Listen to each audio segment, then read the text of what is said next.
It is my goal to prevent Iran from obtaining a nuclear weapon, but I sure would rather do it diplomatically. I'm keeping all options on the table, but if I can do it diplomatically, that's how we should do it.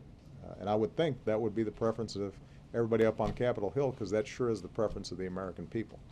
And we lose nothing during this negotiation period, precisely because there are verification provisions in place. We will have more insight into Iran's nuclear program over the next 6 months than we have previously. We'll know if they are violating the terms of the agreement. They're not allowed to accelerate their stockpile of enriched uranium. In fact, they have to reduce their stockpile of highly enriched uranium.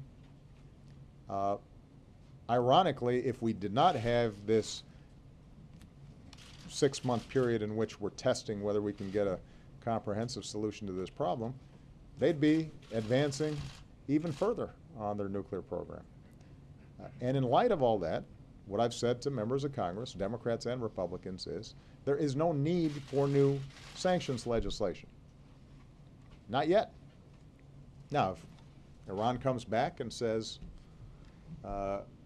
we can't give you assurances that we're not going to weaponize, if they're not willing to address some of their capabilities that we know could end up resulting in them having breakout capacity,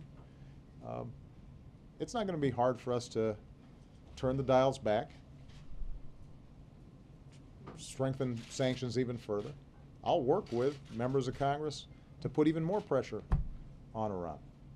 But there's no reason to do it right now. Listen, I don't think the Iranians have any doubt that Congress would be more than happy to pass more sanctions legislation. We can do that in a day, on a dime. But if we're serious about negotiations, we've got to create an atmosphere in which Iran is willing to move in ways that are uncomfortable for them and contrary to their ideology and rhetoric and their instincts and their suspicions of us.